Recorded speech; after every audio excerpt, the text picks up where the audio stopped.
এই জামানার কথাই নবীজি বলছেন সাল্লাল্লাহু আলাইহি ওয়াসাল্লাম, তোমাদের সামনে এমন একটা যুগ আসছে, নবীজি বলছেন জামানা সাবরিন, কঠিন জামানা, যে জামানায় ঈমান নিয়ে চলাটা হবে হাতের মধ্যে আগুন নিয়ে চলার মতো। তো নবীজি বলছেন ওই সময়ে সাহাবী জিজ্ঞাসা করছেন, ইয়া রাসূলুল্লাহ, আমি ওই সময় কি করব? ওই সময় আমি কি করব? আমাকে কি পরামর্শ দিচ্ছেন? নবী সাল্লাল্লাহু আলাইহি ওয়াসাল্লাম বলছেন, হে আমর ইবনে আস, তুমি ওই সময় বাড়িতে অবস্থান করো, বাসায় থাকো, বিনা প্রয়োজনে বাড়ির বাইরে এসো না।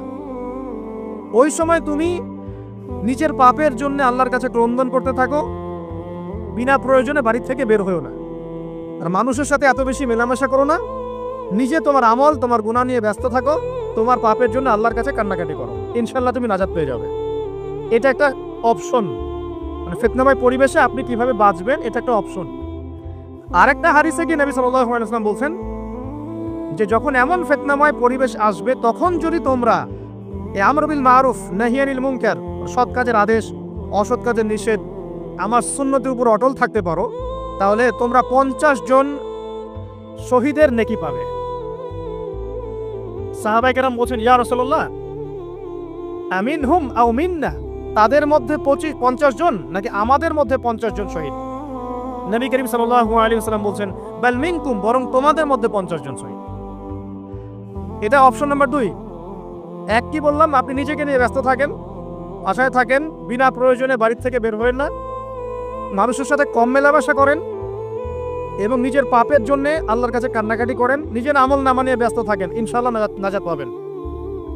2 নাম্বার, যদি আপনার কাছে আরো বেশি যোগ্যতা থাকে এবং আপনি আরো বেশি সাহসী হন এবং আপনি উম্মার দেশের জনগণের কল্যাণ কামনা করেন, তাহলে অন্যদেরকেও এই ফিতনাময় পরিবেশে টিকে থাকার ফর্মুলা বলে দেন। এখানে সবর করেন, আমর বিল মারুফ নাহি আনিল মুনকারের কাজ করেন, আল্লাহ পাক আপনাকে ইনশাআল্লাহ 50 জন শহীদ সাহাবীর নেকি দিবেন। আরো অপশন আছে। কি অপশন? ওই যে আসহাবুল কাহফ কি করেছিল, একটা ফিতনাময় পরিবেশ থেকে নিজেরা আস্তে করে সরে গিয়েছে। যখন আপনি পরিবেশকে পরিবর্তন করতে আর পাচ্ছেন না, দাওয়াত দিয়েও কোনো কাজ হচ্ছে না, মানুষ কথাও শুনছে না, জুলুম নির্যাতন বাড়তেই আছে, টিকে থাকা মুশকিল, তখন তাদের হিসাবের দায়িত্ব আল্লাহর উপর ছেড়ে দেন, আপনি ওখান থেকে ডিসকানেক্টেড হয়ে যান। এটা একটা অপশন। এই অপশন বেছে নিয়েছিল ইব্রাহিম আলাইহিস সালাম, তার বাবাকে বুঝিয়েছেন, কাজ হয়নি, চলে গেছেন। এই অপশন বেছে নিয়েছিল আসহাবুল কাহফ, সবাইকে বোঝাচ্ছে কাজ হচ্ছে না, তার রাস্তায় করে চলে গিয়ে গুহার মধ্যে রাত কাটানো শুরু করেছে। এমন হাদিস পড়েছি আমি যে ফিতনাময় পরিবেশে সবচেয়ে সৌভাগ্যবান হবে ওই শ্রেণীর মানুষ যারা দেখা যাবে যে পাহাড়ি কোনো এলাকায় বা দূরবর্তী কোনো জায়গায় বসবাস করছে, যেখানে বৃষ্টিপাত হয়, গরু ছাগল মেষ বকরি এগুলো নিয়ে ওখানে চড়ায়, যখন আজানের সময় হয়, নামাজের ওয়াক্ত হয়, আজান দেয়, নামাজ পড়ে, দুনিয়ার ফিতনা থেকে এরা দূরে আছে, এরা সফল। এমনও হাদিস আছে। হয়তো আপনার কাছে মনে হচ্ছে না এখন ওই যুগ আসে নাই, কিন্তু আমি আপনাকে বলে দেই যে কোরআন এবং সুন্নাহর চোখ দিয়ে যদি আপনি দেখতে শেখেন এবং বর্তমান বিশ্বের প্রেক্ষাপটটা অ্যানালাইসিস করার যোগ্যতা আপনি অর্জন করেন কোরআন সুন্নাহর চোখ দিয়ে, আপনি বুঝতে পারবেন সেই সময় অনেক আগেই চলে এসেছিল। এখন ফিতনা এবং ফাসাদময় এই পরিবেশে আমরা কি করতে পারি, ছোট স্কেলে, বড় স্কেলে না, ছোট স্কেলে। আমি আজকে বড় বিষয় নিয়ে কথা বলতে আসি না, কারণ আমি চিন্তা করলাম যে আসলে প্রথমে যদি ব্যক্তিকেন্দ্রিক বিষয়টা ঠিক না হয়, বড় বিষয় আলোচনা করে কোনো লাভ নাই। আগে ব্যক্তি যদি ঠিক না হয়, বড় বিষয় আলোচনা করে আসলে কোনো লাভ নাই, আপনারা বুঝবেনও না, মাথার উপর দিয়ে চলে যাবে। এখন গ্লোবাল অ্যাফেয়ার্স নিয়ে কথা বলে খুব একটা ফায়দা নাই আপনাদের। এখন ইকোনমিক পুরো এই সুদভিত্তিক সিস্টেম আপনি চেঞ্জ করতে পারবেন না, এবং পুরো যে তাগুতি ব্যবস্থা আপনি চেঞ্জ করতে পারবেন না। আপনি কি করতে পারবেন? আপনি নিজেকে পরিবর্তন করতে পারবেন, আপনার পরিবারকে পরিবর্তন করতে পারবেন। এতটুকু আপনার পক্ষে এখন পর্যন্ত সহজ, ঠিক না? ঠিক কথা। এটা আপনি এখন করতে পারবেন। তো এটার ফর্মুলা কি? ফর্মুলা ঘাটতে গিয়ে আল্লাহ পাক আমার মাথার মধ্যে একটা হাদিস নিয়ে এসে দিলেন, কারণ আমি বিশ্বাস করি যে আপনারা বলছেন মৌলানা আল্লামা, আমি আসলে এমন কিছু নই, এই কথাগুলো আসলে আমার সাথে যায় না। আমি নিতান্তই একজন ছোট মানুষ এবং তালেবে ইলম, জ্ঞানের পথের পথযাত্রী, আর আমি তালেবে ইলম হয়ে থাকতে চাই। আমি মুফতি হই, আমি মুহাদ্দিস, মুফাসসির বা যে শব্দগুলো আপনারা বলছেন, এমন কিছুই নয়। আসলে কিয়ামতের মাঠে আমি জান্নাতে যেতে পারবো কিনা আমি নিজেই জানি না। যখন কোনো মানুষ নিজেকে অনেক বড় মনে করা শুরু করবে, বুঝে নিবেন সেই ইবলিসের আনুগত্য করা শুরু করেছে আর কি। কারণ ইবলিস বলেছিল আবা ওয়াস্তাকবারা, আমি খলাকতানি মিন নার ওয়া খলাকতাহু মিন তিন, আমাকে সৃষ্টি করেছেন আগুন দিয়ে, আদমকে সৃষ্টি করেছেন মাটি দিয়ে, আমি কেন আদমকে সিজদা করতে যাব? তো এটা ইবলিসের চরিত্র, আবা ওয়াস্তাকবার, সে উদ্ধত হয় এবং অহংকার প্রদর্শন করে। তা আমি মনে করি যে আমি কিছু বলি না, আল্লাহ রাব্বুল আলামিন আমাকে বলার তৌফিক দেন মাত্র, আলহামদুলিল্লাহ। তা আমার মাথায় একটা হাদিস আসছে, সকাল থেকে ঘুরছে, সেটা হচ্ছে, দেখুন বারা ইবনে আযিব রাদিয়াল্লাহু আনহু থেকে বর্ণিত হাদিসটা আসছে এবং হাদিসটা বিশুদ্ধ। এখান থেকে আমি মূল আলোচনা যাচ্ছি যে একদিন আনসার মানুষদের মধ্যে, আনসার কারা? আমাদের আনসার বাহিনী। আনসার কারা? যারা মুহাজির সাহাবীদেরকে আশ্রয় দিয়েছিল মদিনায়, তাদেরকে কি বলা হয়? আনসার। তাহলে শব্দটা সুন্দর না? তাহলে আমাদের বাহিনীর নামটাও সুন্দর, মাশাআল্লাহ। তো আনসার সাহাবীদের মধ্যে একজন ইন্তেকাল করেছেন, ইন্না লিল্লাহি ওয়া ইন্না ইলাইহি রাজিউন। এখন তাকে দাফন করা হচ্ছে, আর নবী সাল্লাল্লাহু আলাইহি ওয়াসাল্লাম কবরের পাশে চুপ করে বসে পড়লেন। তার বসা দেখা দেখি বাকি সাহাবীরাও তাকে ঘিরে গোল করে বসে পড়লেন। তারা বলছেন, আমরা এমন ভাবে এখানে বসেছিলাম যেন আমাদের মাথার উপরে পাখি এসে বসতে পারে, চুপচাপ, কোনো নড়াচড়া নাই। দেখেন রাসূলের সাথে বসার সুন্নত, দেখেন কোরআন এবং হাদিসের মাহফিলে বসার কিন্তু সুন্নত আছে। এখানে বসে দুনিয়াবি এত গল্পগুজব করা যাবে না, এই মোবাইল টোবাইল হাবিজাবি নিয়ে এত ব্যস্ত থাকা যাবে না, দিলের কান দিয়ে শুনতে হবে, ঠিক আছে? আদব আছে, না হলে কথা আপনার উপর তাসির করবে না। তারা এমন ভাবে বসেছিলেন যেন মাথার উপরে পাখি বসতে পারে, সুবহানাল্লাহ। এবার নবী করিম সাল্লাল্লাহু আলাইহি ওয়াসাল্লাম বলছেন যে যখন মাইয়িতকে কবরে শোয়ানো হয় তখন সে তাকে দাফন করে যাওয়া ব্যক্তিদের হাঁটার খসখস আওয়াজ শুনতে পায়। এরপরে তাকে যখন শুইয়ে দেওয়া হয়, সে যদি মুমিন ব্যক্তি হয় তাহলে তার মাথার দিকে তার সালাত এসে দাঁড়িয়ে যায়। দুনিয়াতে আপনি যে নামাজগুলো পড়েছেন, আমি যে নামাজগুলো পড়ছি, এগুলো মাথার দিকে দাঁড়িয়ে যায়। ডান দিকে চলে আসে তার সওম, সওম মানে কি? রোজা। বাম দিকে চলে আসে যাকাত, যাকাত মানে কি? যাকাতের সাথে তো আমরা পরিচিত নই। আমরা ওই যে রাস্তাঘাটে যে দান খয়রাতগুলো উঠানো হয়, এগুলোর সাথে খুব পরিচিত, তাই না? কত টাকা, কত পয়সা, কি গান করে আর টাকা কালেকশন করে না?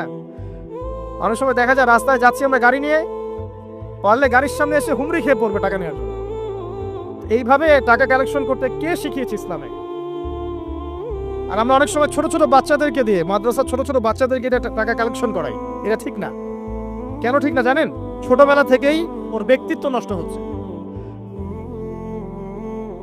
এই হাতটা উত্তম না এই হাতটা উত্তম? উপরের হাত উত্তম, নিচের হাত উত্তম? তো ছোটবেলা থেকে সে নিচের হাতে অভ্যস্ত হচ্ছে। দেখেন, এত টাকা পয়সা কালেকশন করে আমাকে আরেকটা স্বতন্ত্র মসজিদ করতেই হবে জরুরি? খুবই জরুরি ছিল।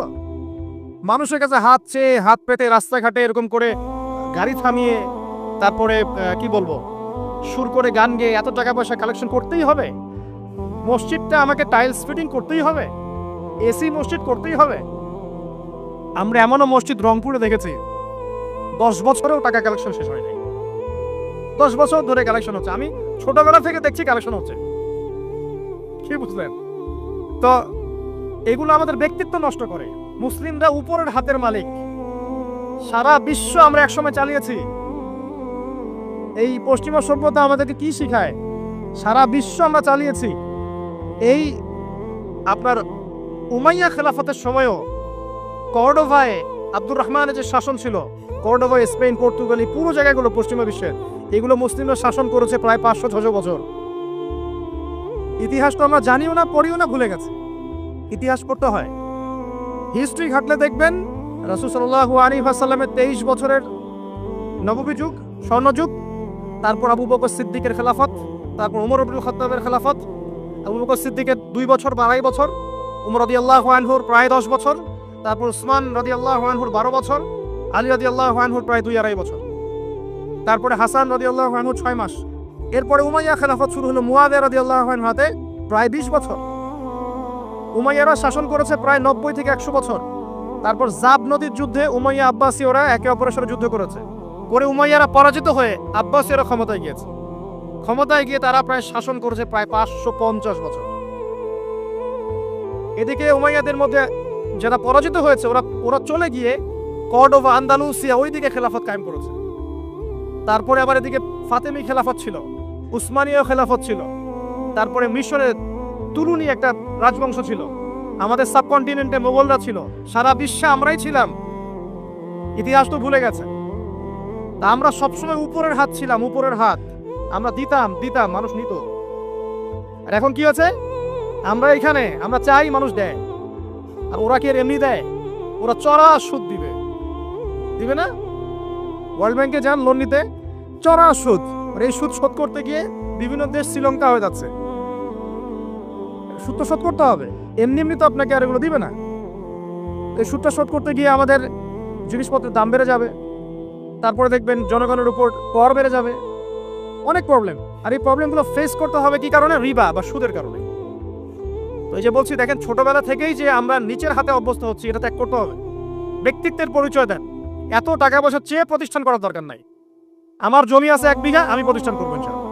আপনার 2 বিঘা আপনি করেন, যার সামর্থ্য আছে সে করবে, সামর্থ্য নেই করার দরকার নেই। আর একটা মসজিদ যদি কবুল হয়, একটা মসজিদ একটা জেলার জন্য যথেষ্ট। একটা মসজিদে নববী থেকে নবী সাল্লাল্লাহু আলাইহি ওয়াসাল্লাম সারা দুনিয়া শাসন করেছে। আর আমাদের তেমন কোটি কোটি মসজিদ বাংলাদেশে।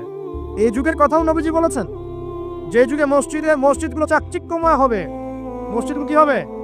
চাকচিক্যময় হবে, হেদায়েত উঠে যাবে এবং মসজিদের মধ্যে শোরগোল, হট্টগোল বেড়ে যাবে। দেখেন না মসজিদে হট্টগোল বেড়ে গেছে না? এটা সেই যুগ। তো যেটা বলছিলাম প্রিয় ভাইরা, যে নিচের হাতে অভ্যস্ত না, উপরের হাতে অভ্যস্ত হতে হবে। এই কারণে এই যে একটা হাদিসের কথা শুরু করলাম, যে আনসার সাহাবী কারা ছিল? যারা মুহাজির সাহাবীদেরকে আশ্রয় দিয়েছে। এখন এই সাহাবীদের মধ্যে একজন ইন্তেকাল করেছে, তার লাশ যখন রাখা হচ্ছে তখন নবীজি বলছেন মাথার দিকে মাইয়াতের আসে কি? সালাত। সালাত মানে কি? নামাজ। 5 ওয়াক্ত নামাজ আজকে থেকে ছাড়বেন? ওয়াদা করেন আজকে থেকে 5 ওয়াক্ত নামাজ ছাড়বো না ইনশাআল্লাহ। একটা হাদিস খালি বলি, মান তারাকা সালাতান মুতাআম্মিদান ফাকাদ কাফারা, মান তারাকা সালাতান মুতাআম্মিদান ফাকাদ কাফারা। আবার শুনেন, قال رسول الله صلى الله عليه وسلم من ترك صلاة متعمدا فقد كفر। আর মুয়াজ বিন জাবাল রাদিয়াল্লাহু আনহু কে নবীজি বলেছেন মান তারাকা সালাতান মুতাআম্মিদান ফাকাদ বারিয়াত মিন জিম্মাতিল্লাহ। যে ব্যক্তি নিজের উপর ফরজ নামাজ ছেড়ে দিল, সে কুফরি করলো। মুয়াজ বিন জাবালকে নবী সাল্লাল্লাহু আলাইহি ওয়াসাল্লাম বলছেন, যে ব্যক্তি ফরজ নামাজ ইচ্ছা করে ছেড়ে দিল, সে ব্যক্তি আল্লাহর জিম্মা থেকে মুক্ত হয়ে গেল। নামাজ ছাড়বেন প্রিয় ভাই, জামাতের সাথে ইনশাআল্লাহ। আল্লাহ আমাকে তৌফিক দেখ, আপনাদের সবাইকে তৌফিক দান করুন, আমিন। জামাত যদি না পান, একা পড়ে নেবেন, ঠিক আছে? যদি ঘুমিয়ে থাকেন, ঘুম থেকে উঠে পড়বেন। ভুলে গেছেন, যখন মনে হবে তখন পড়বেন। ওযু করার পানি নাই, কি করবেন? তায়াম্মুম করবেন। তায়াম্মুমেরও কিছু নাই, আপনার কোনো কাপড়ই নাই, সতর ঢাকার কোনো কাপড়ই নাই, কি করবেন? বসে বসে নামাজ পড়বেন ওই অবস্থাতেই। এটা কোনো মাফ নাই। মানে আপনার ওযু করার কোনো পানি নাই, তায়াম্মুমের কিছুই নাই, কাপড়ও নাই সতরে, তখনও নগ্ন হয়ে বসেই নামাজ পড়তে হবে, মাফ নাই। যখন শোয়ানো হবে মাথা থেকে কি থাকবে? সালাত। তাহলে আমরা যারা ফরজ সালাত এখন আদায় করছি না, আজকে তওবা করেন, বলেন আস্তাগফিরুল্লাহ আল্লাযী লা ইলাহা ইল্লা হুয়াল হাইয়ুল কাইয়্যুম ওয়া আতুবু ইলাইহি। হে আল্লাহ, আমরা তওবা করছি, সারা জীবনে যত নামাজ পড়ি নাই, এই সমস্ত নামাজ না পড়ার পাপ থেকে তোমার কাছে তওবা করছি। ঠিক আছে? এটা আস্তাগফিরুল্লাহর অর্থ নয়, আমি বাংলায় বললাম। আর যদি নামাজ কাজা করে আদায় করে দিতে পারেন, আলহামদুলিল্লাহ, খুবই ভালো হয়। যদি নাও পারেন, তাও এখন থেকে আর কোনো নামাজ বাদ দিয়েন না, আর বেশি বেশি নফল নামাজ পড়ার চেষ্টা করেন। আল্লাহ পাক তৌফিক এনায়েত করুন। আসুন, তারপরে ডান দিকে কি?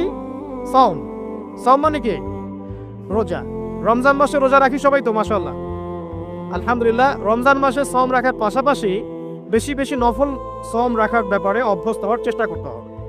সবচেয়ে সেরা সাওমগুলো হচ্ছে মাসের 3 দিন, আইয়ামে বীজের সাওম, চাঁদের 13, 14 এবং 15 তারিখ। আর সপ্তাহে 2 দিন, সেটা হলো বৃহস্পতিবার এবং কি? সোমবার। আল্লাহ পাক তৌফিক দান করুন, আমিন। এছাড়া আরাফার সাওম আছে, আশুরার সাওম আছে, ঠিক আছে, জিলহজ মাসের প্রথম 10 দিন রাখতে পারেন ইত্যাদি। এবার বাম দিকে কি যাকাত, যেটা বলছিলাম যাকাতের সাথে আমরা খুব একটা পরিচিত নই, অথচ যাকাত একটা ফরজ ইবাদত। কেউ যদি নামাজ এবং যাকাতের মধ্যে পার্থক্য করে সে ব্যক্তি কাফের হয়ে যাবে। কেউ যদি মনে করে নামাজ আমি মানি যাকাত আমি মানি না, তাহলে কাফের হয়ে যাবে। নিসাব পরিমাণ সম্পদ হলে প্রত্যেক মুসলিমের উপর যাকাত ফরজ, ঠিক আছে। এবং এই যাকাতই হচ্ছে আপনার ইসলামিক অর্থনীতির মূল ভিত্তি। যাকাত হচ্ছে ইসলামিক অর্থনীতির কি মূল ভিত্তি। তো যে কথা বলছিলাম প্রিয় ভাইরা, দেখুন যাকাত ইসলামিক অর্থনীতির মূল ভিত্তি। কিভাবে জানেন? ব্যবসা এবং যাকাত এটা কি করে, এটা একটা মার্কেটের মধ্যে সম্পদ ঘুরতে থাকে। আমি বুঝাচ্ছি আপনাকে। মনে করেন আপনি ব্যবসা করছেন এবং যাকাত দিচ্ছেন। যাকাত কারা দিবে? যারা যাকাতের নিসাব পরিমাণ সম্পত্তি রাখে, মানে কিছুটা ধনী তারা। তো তারা ব্যবসা করছে, মাশাআল্লাহ। ব্যবসা যখন করে ব্যবসায় কি থাকে? লাভ থাকে, লস থাকে, লাভ থাকে, লস থাকে। লাভও হতে পারে আপনার, লসও হতে পারে। আর সুদে কি শুধু লাভ, লস আছে? লস নাই। পার্থক্য বোঝেন। এখন ব্যবসা যখন আপনি করবেন, এই টাকা বা মূল যে ক্যাপিটাল যেটা বলে অর্থনীতির ভাষায়, এটা মার্কেটের মধ্যে সার্কুলেট করতে থাকবে। আজকে আপনি ধনী, লাভ করেছেন, কালকে লস করবেন, এই ধন আরেকজনের হাতে চলে যাবে। সে আবার ব্যবসা করছে, সে লাভ করলে সম্পদ তার হাতে থাকলো, লস করলে আরেকজনের হাতে। মানে এই মানিটা, ক্যাপিটাল যেটা, এটা মার্কেটের মধ্যে ঘুরতে থাকে, ঘুরতে থাকে। আজকে কেউ ধনী, কালকে কেউ ধনী, আজকে কেউ ফকির, কালকে কেউ ধনী, এভাবে। এখানে আল্লাহ পাক যাকে ইচ্ছা হয় ধন দেন, যাকে ইচ্ছা হয় দরিদ্র করেন। এটা আল্লাহ পাক নিয়ন্ত্রণ করেন। আবার এর মধ্যে যারা ধনী হবে তারা আবার যাকাত দিবে। কাকে যাকাত দিবে? যে গরিব তাকে। এই কারণে অর্থনৈতিক সাম্য থাকবে এবং টাকা, ক্যাপিটাল মার্কেটে সার্কুলেট করতে থাকবে। এটা হচ্ছে ইসলামিক ইকোনমিক্স। বুঝতে পারছি না মনে হয়। আর রিবাই কি হবে? রিবাই কোনো লসের চান্স নাই। মানে এখানে ধনী আরো ধনী হতে থাকবে, গরিব আরো গরিব হতে থাকবে, প্লাস যাকাতও দিবে না। তখন সমাজের একটা অংশ অনেক ধনী হবে, আরেকটা অংশ একদম মাটিতে পড়ে যাবে, কোনো ব্যালেন্স হবে না। এই কারণে বিশ্বের একটা অংশ, ওই বিশ্বের একটা বড় অংশ যারা সুদখোর, যেখান থেকে সুদ এসেছে, ওইটা আস্তে আস্তে ধনী হয়ে গেছে এবং বিশ্বের বহু কান্ট্রি আস্তে আস্তে দারিদ্র্য সীমার নিচে চলে আসছে। এটা শুধু ব্যক্তির ক্ষেত্রেই নয়, এটা সমাজের ক্ষেত্রেই নয়, পুরো বিশ্বেটা হচ্ছে। তো এই হলো রিবা এবং ব্যবসা ভিত্তিক, যাকাত ভিত্তিক ইকোনমিক সিস্টেমের পার্থক্য, বেসিক ডিফারেন্স। রিবার মধ্যে আল্লাহ পাক তার হাত উঠিয়ে নেন, আল্লাহ পাক সেখানে আর ইন্টারফেয়ার করেন না। ঠিক আছে, সুদ খাচ্ছ, তুমি তোমার মতো চলো। আর ব্যবসা ভিত্তিক ইকোনমিক্স চললে আল্লাহ পাক সেখানে কাউকে ধন দিবেন, কারো কাছ থেকে নেবেন। আপনার ধন নিয়ে আমাকে দিবেন, আমার ধন নিয়ে আপনাকে দিবেন। আর আমি যদি ধনী হই, আমি আবার যাকাত দিব, সেই যাকাতের টাকা আবার আপনার হাতে যাবে, কেউ না খেয়ে মরবে না। তো সামনে এই যে বলা হচ্ছে 2023 সাল, শুধু 23 সাল না, আমার অবজারভেশন 2026-27 পর্যন্ত একটা অর্থনৈতিক মন্দা চলতে পারে। বলবে কিছু কিছু লোক যে ভবিষ্যৎবাণী করতে যাওয়ার, এটা ভবিষ্যৎবাণী নয়। আপনি বর্তমান সম্পর্কে খবর রাখেন না বলেই বর্তমানকে আপনার ভবিষ্যৎ মনে হচ্ছে। আমাদের অনারেবল মিনিস্টার যারা আছেন ওদেরকে জিজ্ঞাসা করেন, তাদেরকে জিজ্ঞাসা করেন, তারাও বলছেন যে 2023 সাল থেকে 26 সাল খাদ্যমন্দার মধ্যে যাবে। দেখেন নাই? তারাও এই কথা বলছেন কারণ তারা বুঝতে পারছেন ওয়ার্ল্ডের অবস্থা ভালো না। এখানে একটা সলিউশন বলছে, ইচ্ছা হলে আপনি গ্রহণ করতে পারেন, ইচ্ছা হলে নাও করতে পারেন। আমার তো চাপিয়ে দেওয়ার কোনো ক্ষমতা নাই। ফাযাক্কির ইন্নামা আনতা মুযাক্কির, আপনি শুধু উপদেশদাতা। লাস্তা আলাইহিম বিমুসাইতির, আপনি কারো প্রতি দারোগা নন। কি উপদেশ? এই যে যাকাত, যেটা যাকাত, আমাদের যাকাত যেটা আসে, এটাকে একটু বড় পরিসরে কালেক্ট করার চেষ্টা করতে হবে। করে যদি আমরা সুষ্ঠু বন্টন করতে পারি গরিবদের মাঝখানে, ইনশাআল্লাহ কেউ খাদ্য অভাবে মারা যাবে না ইনশাআল্লাহ। আল্লাহ পাক আমাদেরকে বোঝার তৌফিক দান করুন। এর পাশাপাশি তারা যেটা বলেছেন, ইকোনমিক সেকশনের লিডার যারা আছে তারা যেটা বলছেন এটা ঠিক বলছেন। তারা বলছেন কৃষিভিত্তিক অর্থনীতির কথা বলছেন, এটার সাথে আমি 100% একমত। আর আল্লাহ পাকের কোরআন, এই কোরআনের মধ্যে বেশিরভাগ যে অর্থনীতির কথা এসেছে তা হচ্ছে কৃষিভিত্তিক অর্থনীতি। এটা কি জানেন? হয়তো জানেন না। কোরআনে যত ইকোনমিক সিস্টেমের কথা আসছে তার মধ্যে সবচেয়ে বেশি এসেছে কৃষিভিত্তিক অর্থনীতির কথা, তারপর ব্যবসা এবং যাকাত। অতএব তারা ঠিকই বলেছেন, দেশের যারা ইকোনমিক সেকশনে গবেষণা করছেন তারা ঠিক কথাই বলেছেন যে কৃষিভিত্তিক অর্থনীতি হচ্ছে আমাদের অর্থনৈতিক মন্দা দূর করার অন্যতম উপায়। ঠিক বলেছেন, আমি একমত। তো যাকাত যেটা কথা বলছিলাম, বাম দিকে যাকাত আসবে। তো যাকাত আমরা দিব তো ইনশাল্লাহ ভাই। যাদের শোনেন, বাংলাদেশে এমন অনেক শিল্পপতি আছে যাদের একজনের যাকাতের টাকা দিয়ে একটা গ্রাম চলতে পারে। আর যাকাতের টাকা কিন্তু শুধু এক বছরে আসবে না, প্রতি বছরেই ঘুরে ঘুরে আসবে। মনে করেন যে আপনাদের এলাকার মধ্যে অনেক বিত্তশালী আছেন, আমি দোয়া করি মন থেকে আল্লাহ পাক বিত্তশালীদের অন্তরটাকে নরম করে দিক, এবং ওসমান রাদিয়াল্লাহু আনহুর মতো দানশীল করে দিই। আমরা দোয়া করি, আমরা কারো খারাপ চাবো? সবার জন্য হেদায়েতের দোয়া করব। টাকা থাকতে তো সমস্যা নাই, কিন্তু টাকা থেকে যদি উসমান রাদিয়াল্লাহু আনহু হতে না পারলাম তাহলে সমস্যা। টাকা থাকতে কোনো সমস্যা নাই, ধন আপনাকে আল্লাহ দিতেই পারে। এই ধনটাকে উসমান গনি রাদিয়াল্লাহু আনহুর মতো আল্লাহর পথে বিতরণ করে দেন, ইনশাআল্লাহ আল্লাহ পাক আপনাকে জান্নাতুল ফেরদৌস দান করবেন। তো অনুরোধ থাকবে, দেখেন আপনারা যদি একটা এলাকার যাকাত কালেক্ট করতে পারেন, মনে করেন কথার কথা এখানে কিছু মেয়ে আছে যারা খারাপ পথে পা বাড়িয়েছে, আমার কথা বুঝতে পারছেন? আচ্ছা, এরকম পল্লী অনেক জায়গায় আছে না? 1 বছরের যাকাতের টাকা দিয়ে সমস্ত যৌন পল্লীর মেয়েদেরকে কাজ দেয়া সম্ভব, কর্মে আনা সম্ভব। ওদেরকে কাজের ব্যবস্থা করে দেন, ওরা কাজ করবে না ইনশাআল্লাহ। কোনো মেয়ে এই কাজ করতে চায় না আমার মতে। কোনো মেয়ে চায় না যে ইজ্জত বিক্রি করে খাবো, কোনো মেয়ে চাবে? কখনো চাবে না। ওকে আপনি ভালো কাজের ব্যবস্থা করে দেন, এই যাকাতের টাকা দিয়ে, দেখবেন ইনশাআল্লাহ সে ওই খারাপ পথ ছেড়ে দিয়েছে। অনেক দেখবেন দরিদ্র মানুষ আছে যে পড়াশোনা করার কোনো সুযোগ নাই, টাকা পয়সা নাই, পড়াশোনা করতে চায় কিন্তু টাকা পয়সা নাই, দিনের জ্ঞান অর্জন করতে চায়, দেশকে কিছু দিতে চায়, টাকা নাই। তাকে আমরা হেল্প করতে পারি না? পারি। অনেক মানুষ আছে মাদক দ্রব্য বিক্রি করছে, তাকে বুঝান, দিনের হেদায়েত দেন, ভাই আমি তোমাকে আরো ভালো চাকরি দিব, ভালো ব্যবসা দিব, তুমি ছাড়বা কিনা? বলবো আমি ছেড়ে দিব ইনশাআল্লাহ। বুঝালে ছেড়ে দিবেন ইনশাআল্লাহ। এই যে মেগা প্রজেক্ট যেটা কথা বলি আমরা, আত্ম উন্নয়নমূলক বলেন, যুব উন্নয়নমূলক বলেন, বা কান্ট্রি ডেভেলপমেন্টের কথা বলেন, এখানে যাকাত একটা বড় শক্তি হতে পারে। তবে এটাকে সুষ্ঠুভাবে কালেক্ট করতে হবে এবং যাকাতের যে 8টা খাত আছে এই খাতগুলোতে সুষ্ঠুভাবে বন্টন করতে হবে। অমুসলিমদেরকেও যাকাত দেওয়া যায়, জানেন?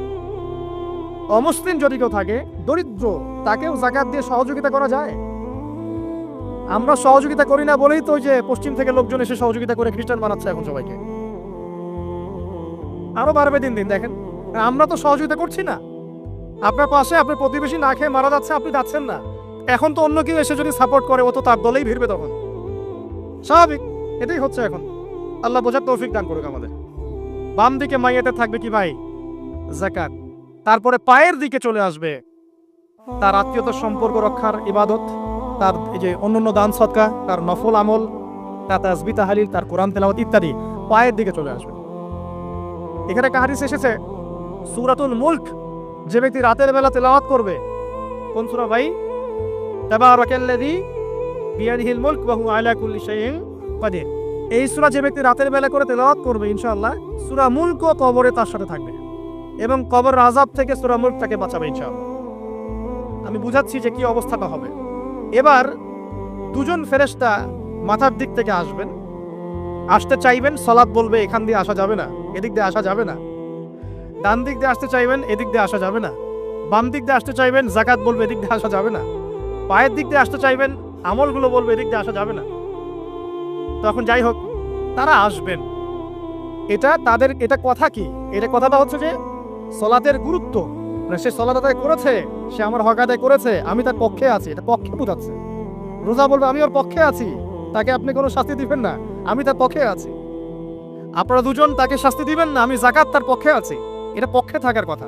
তারপরেও তারা আসবেন, চোখগুলো হবে নীল এবং কালো বর্ণে, নীলাভ চোখের, কালো। মুনকার নাকির উঠে বসিয়ে দেওয়া হবে। এবার 3টা প্রশ্ন। প্রথমে প্রশ্ন হচ্ছে কি, মান রব্বুক, তোমার রবকে। এই জামানার কথাই নবীজি বলছেন সাল্লাল্লাহু আলাইহি ওয়াসাল্লাম, তোমাদের সামনে এমন একটা যুগ আসছে, নবীজি বলছেন জামানা সাবরিন, কঠিন জামানা, যে জামানায় ঈমান নিয়ে চলাটা হবে হাতের মধ্যে আগুন নিয়ে চলার মতো। নবীজি বলছেন ওই সময়ে, সাহাবী জিজ্ঞাসা করছেন, ইয়া রাসূলুল্লাহ আমি ওই সময়ে কি করব? ওই সময় আমি কি করব, আমাকে কি পরামর্শ দিচ্ছেন? নবী সাল্লাল্লাহু আলাইহি ওয়াসাল্লাম বলছেন, হে আমর ইবনে আস, তুমি ওই সময়ে বাড়িতে অবস্থান করো, বাসায় থাকো, বিনা প্রয়োজনে বাড়ির বাইরে এসো না। ওই সময় তুমি নিজের পাপের জন্য আল্লাহর কাছে ক্রন্দন করতে থাকো, বিনা প্রয়োজনে বাড়ি থেকে বের হয়েও না। আর মানুষের সাথে এত বেশি মেলামেশা করো না, নিজে তোমার আমল, তোমার গুনাহ নিয়ে ব্যস্ত থাকো, তোমার পাপের জন্য আল্লাহর কাছে কান্নাকাটি করো, ইনশাআল্লাহ তুমি নাজাত পেয়ে যাবে। এটা একটা অপশন, মানে ফিতনাময় পরিবেশে আপনি কিভাবে বাঁচবেন, এটা একটা অপশন। আরেকটা হাদিসে কি নবী সাল্লাল্লাহু আলাইহি ওয়াসাল্লাম বলছেন যে যখন এমন ফিতনাময় পরিবেশ আসবে, তখন যদি তোমরা আমর বিল মারুফ নাহি আনিল মুনকার, সৎ কাজের আদেশ, অসৎ কাজের নিষেধ, আমার সুন্নতের উপর অটল থাকতে পারো, তাহলে তোমরা 50 জন শহীদের নেকি পাবে। সাহাবায়ে কেরাম বলছেন, ইয়া রাসূলুল্লাহ আমিনহুম আও মিন্না, তাদের মধ্যে 50 জন নাকি আমাদের মধ্যে 50 জন শহীদ?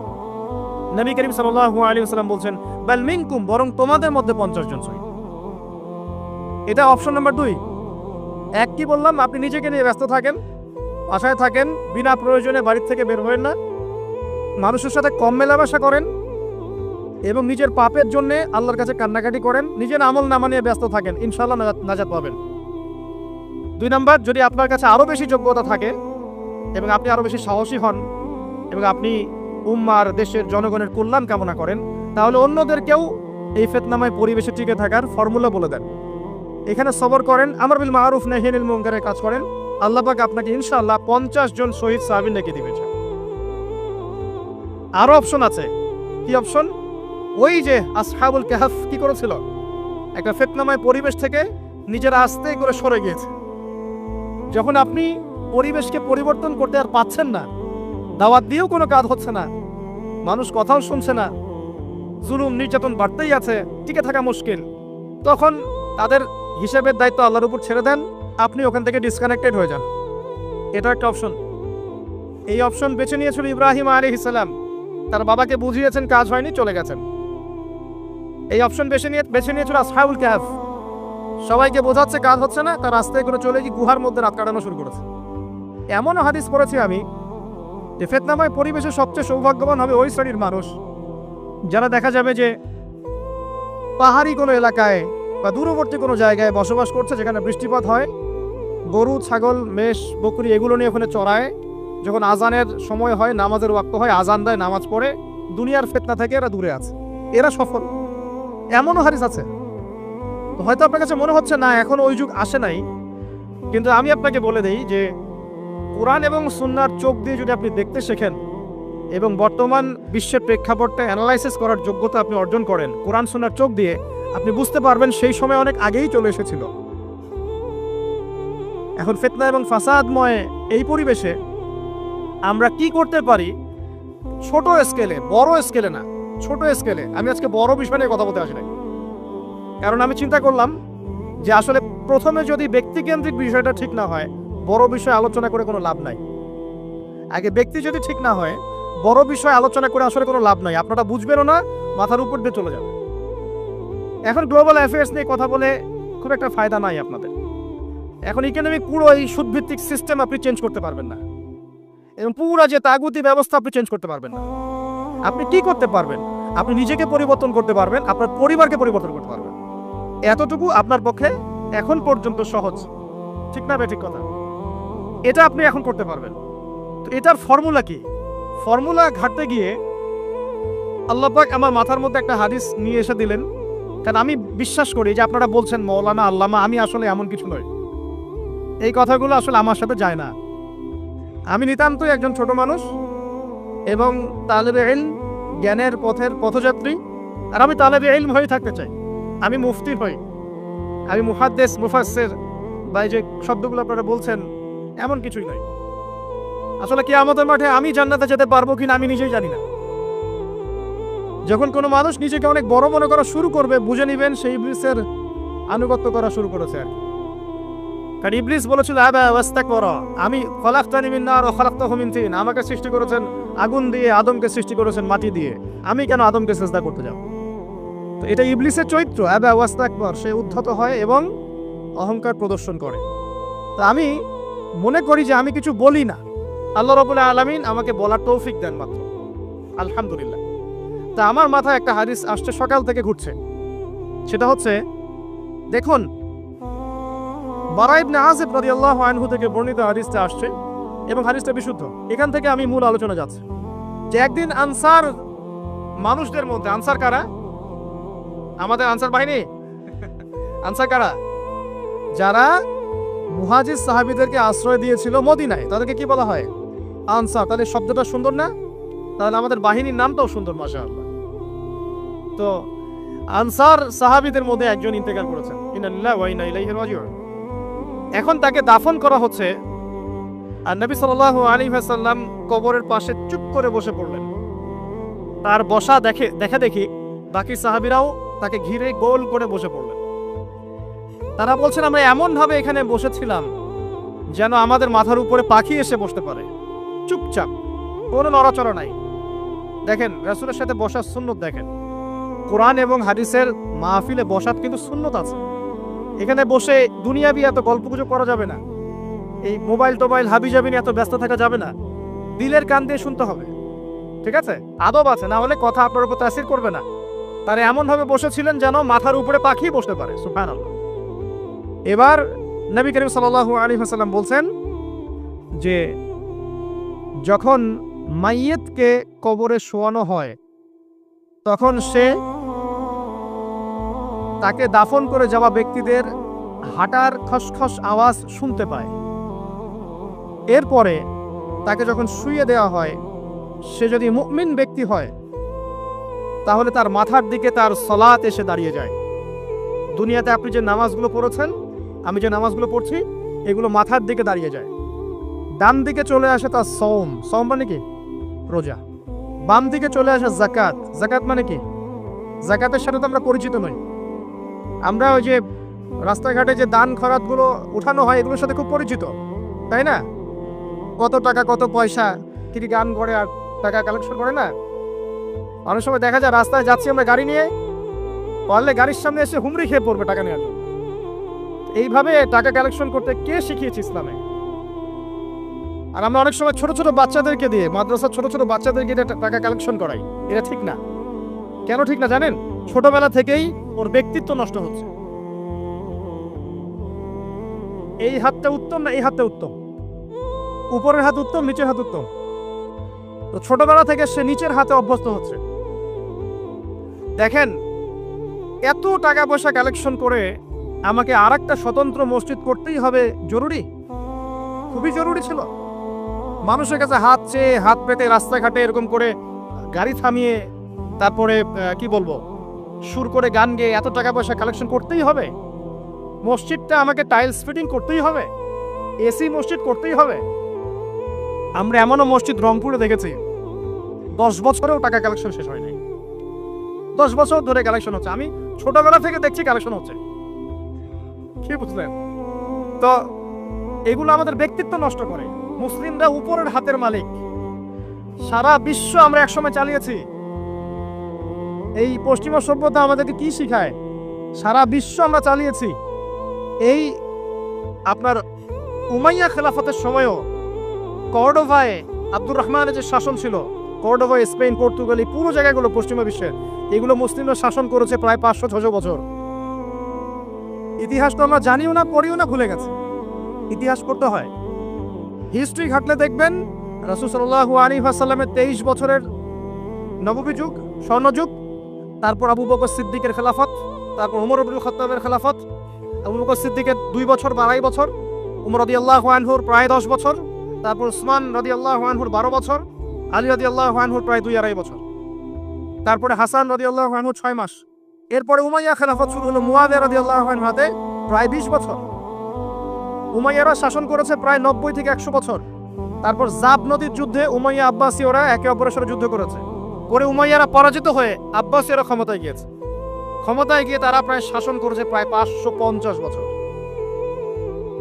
এদিকে উমাইয়াদের মধ্যে যারা পরাজিত হয়েছে ওরা চলে গিয়ে কর্ডোভা, আন্দালুসিয়া, ওইদিকে খেলাফত কায়েম করেছে।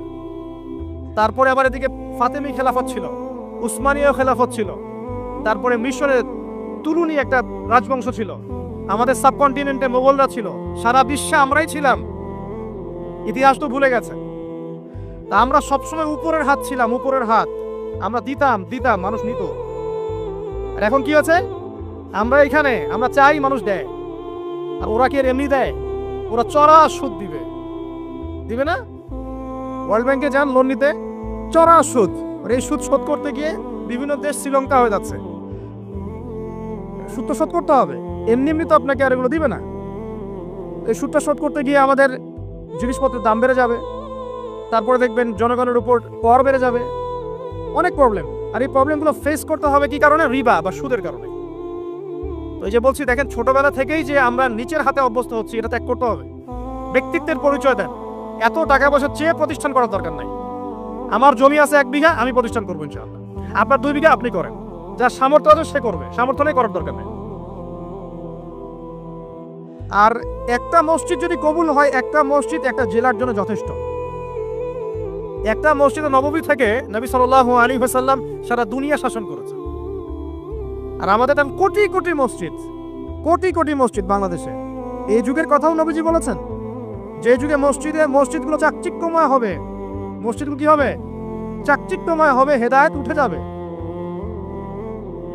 এবং মসজিদের মধ্যে শোরগোল হট্টগোল বেড়ে যাবে। দেখেন না মসজিদে হট্টগোল বেড়ে গেছে না? এটা সেই যুগ। তো যেটা বলছিলাম প্রিয় ভাইরা, যে নিচের হাতে অভ্যস্ত না, উপরের হাতে অভ্যস্ত হতে হবে। এই কারণে এই যে একটা হাদিসের কথা শুরু করলাম, যে আনসার সাহাবী কারা ছিল? যারা মুহাজির সাহাবীদেরকে আশ্রয় দিয়েছে। এখন এই সাহাবীদের মধ্যে একজন ইন্তেকাল করেছে, তার লাশ যখন রাখা হচ্ছে তখন নবীজি বলছেন মাথার দিকে মাইয়াতের আসে কি? সালাত। সালাত মানে কি? নামাজ। 5 ওয়াক্ত নামাজ আজকে থেকে ছাড়বেন? ওয়াদা করেন আজকে থেকে 5 ওয়াক্ত নামাজ ছাড়বো না ইনশাআল্লাহ। একটা হাদিস খালি বলি, মান তারাকা সালাতান মুতাআম্মিদান ফাকাদ কাফারা, মান তারাকা সালাতান মুতাআম্মিদান ফাকাদ কাফারা। আবার শুনেন, قال رسول الله صلى الله عليه وسلم من ترك صلاة متعمدا فقد كفر। আর মুয়াজ বিন জাবাল রাদিয়াল্লাহু আনহু নবীজি বলেছেন মান তারাকা সালাতা মুতাআম্মিদান ফাকাদ বারিয়াত মিন জিম্মাতিল্লাহ। যে ব্যক্তি নিজের উপর ফরজ নামাজ ছেড়ে দিল সে কুফরি করলো, সে কুফরি করলো, সে কুফরি করলো। মুয়াজ বিন জাবালকে নবী সাল্লাল্লাহু আলাইহি ওয়াসাল্লাম বলছেন যে ব্যক্তি ফরজ নামাজ ইচ্ছা করে ছেড়ে দিল সে ব্যক্তি আল্লাহর জিম্মা থেকে মুক্ত হয়ে গেল। নামাজ ছাড়বেন প্রিয় ভাই জামাতের সাথে ইনশাআল্লাহ। আল্লাহ আমাকে তৌফিক দেখ, আপনাদের সবাইকে তৌফিক দান করুন, আমিন। জামাত যদি না পান একা পড়ে নেবেন, ঠিক আছে? যদি ঘুমিয়ে থাকেন ঘুম থেকে উঠে পড়বেন, ভুলে গেছেন যখন মনে হবে তখন পড়বেন। অজু করার পানি নাই, কি করবেন? তায়াম্মুম করবেন। তায়াম্মুমেরও কিছু নাই, আপনার কোনো কাপড়ই নাই, সতর ঢাকার কোনো কাপড়ই নাই, কি করবেন? বসে বসে নামাজ পড়বেন ওই অবস্থাতেই। এটা কোনো মাফ নাই, মানে আপনার অজু করার কোনো পানি নাই, তায়াম্মুমের কিছুই নাই, কাপড়ও নাই সতরে, তখনও নগ্ন হয়ে বসেই নামাজ পড়তে হবে, মাফ নাই। যখন শোয়ানো হবে মাথা থেকে কি থাকবে? সালাত। তাহলে আমরা যারা ফরজ সালাত এখন আদায় করছি না আজকে তওবা করেন, বলেন আস্তাগফিরুল্লাহ আল্লাযী লা ইলাহা ইল্লা হুয়াল হাইয়ুল কাইয়্যুম ওয়া আতুবু ইলাইহি। হে আল্লাহ, আমরা তওবা করছি, সারা জীবনে যত নামাজ পড়ি নাই এই সমস্ত নামাজ না পড়ার পাপ থেকে তোমার কাছে তওবা করছি। ঠিক আছে? এটা আস্তাগফিরুল্লাহর অর্থ নয়, আমি বাংলায় বললাম। আর যদি নামাজ কাজা করে আদায় করে দিতে পারেন আলহামদুলিল্লাহ, খুবই ভালো হয়। যদি নাও পারেন তাও এখন থেকে আর কোনো নামাজ বাদ দিয়েন না, আর বেশি বেশি নফল নামাজ পড়ার চেষ্টা করেন। আল্লাহ পাক তৌফিক এনায়েত করুন। আসুন, তারপরে ডান দিকে কি? সাওম। সাওম মানে কি? রোজা। রমজান মাসে রোজা রাখি সবাই তো মাশাআল্লাহ, আলহামদুলিল্লাহ। রমজান মাসে সাওম রাখার পাশাপাশি বেশি বেশি নফল সাওম রাখার ব্যাপারে অভ্যস্ত হওয়ার চেষ্টা করতে হবে। সবচেয়ে সেরা সাওমগুলো হচ্ছে মাসের 3 দিন, আইয়ামে বীজের সাওম, চাঁদের 13, 14 এবং 15 তারিখ। আর সপ্তাহে 2 দিন, সেটা হলো বৃহস্পতিবার এবং কি? সোমবার। আল্লাহ পাক তৌফিক দান করুন, আমিন। এছাড়া আরাফার সাওম আছে, আশুরার সাওম আছে, ঠিক আছে? জিলহজ মাসের প্রথম 10 দিন রাখতে পারেন, ইত্যাদি। এবার বাম দিকে কি? যাকাত। যেটা বলছিলাম যাকাতের সাথে আমরা খুব একটা পরিচিত নই, অথচ যাকাত একটা ফরজ ইবাদত। কেউ যদি নামাজ এবং যাকাতের মধ্যে পার্থক্য করে সে ব্যক্তি কাফের হয়ে যাবে। কেউ যদি মনে করে নামাজ আমি মানি যাকাত আমি মানি না, তাহলে কাফের হয়ে যাবে। নিসাব পরিমাণ সম্পদ হলে প্রত্যেক মুসলিমের উপর যাকাত ফরজ, ঠিক আছে? এবং এই যাকাতই হচ্ছে আপনার ইসলামিক অর্থনীতির মূল ভিত্তি। যাকাত হচ্ছে ইসলামিক অর্থনীতির কি? মূল ভিত্তি। তো যে কথা বলছিলাম প্রিয় ভাইরা, দেখুন যাকাত ইসলামিক অর্থনীতির মূল ভিত্তি। কিভাবে জানেন? ব্যবসা এবং যাকাত এটা কি করে? এটা একটা মার্কেটের মধ্যে সম্পদ ঘুরতে থাকে। আমি বুঝাচ্ছি আপনাকে। মনে করেন আপনি ব্যবসা করছেন এবং যাকাত দিচ্ছেন। যাকাত কারা দিবে? যারা যাকাতের নিসাব পরিমাণ সম্পত্তি রাখে, মানে কিছুটা ধনী তারা। তো তারা ব্যবসা করছে মাশাআল্লাহ। ব্যবসা যখন করে ব্যবসায় কি থাকে? লাভ থাকে, লস থাকে, লাভ থাকে, লস থাকে। লাভও হতে পারে আপনার, লসও হতে পারে। আর সুদে কি? শুধু লাভ, লস আছে? লস নাই। পার্থক্য বোঝেন। এখন ব্যবসা যখন আপনি করবেন, এই টাকা বা মূল যে ক্যাপিটাল যেটা বলে অর্থনীতির ভাষায়, এটা মার্কেটের মধ্যে সার্কুলেট করতে থাকবে। আজকে আপনি ধনী, লাভ করেছেন, কালকে লস করবেন, এই ধন আরেকজনের হাতে চলে যাবে। সে আবার ব্যবসা করছে, সে লাভ করলে সম্পদ তার হাতে থাকলো, লস করলে আরেকজনের হাতে। মানে এই মানিটা, ক্যাপিটাল যেটা, এটা মার্কেটের মধ্যে ঘুরতে থাকে। আজকে কেউ ধনী, কালকে কেউ ধনী, আজকে কেউ ফকির, কালকে কেউ ধনী, এভাবে। এখানে আল্লাহ পাক যাকে ইচ্ছা হয় ধন দেন, যাকে ইচ্ছা হয় দরিদ্র করেন। এটা আল্লাহ পাক নিয়ন্ত্রণ করেন। আবার এর মধ্যে যারা ধনী হবে তারা আবার যাকাত দিবে। কাকে?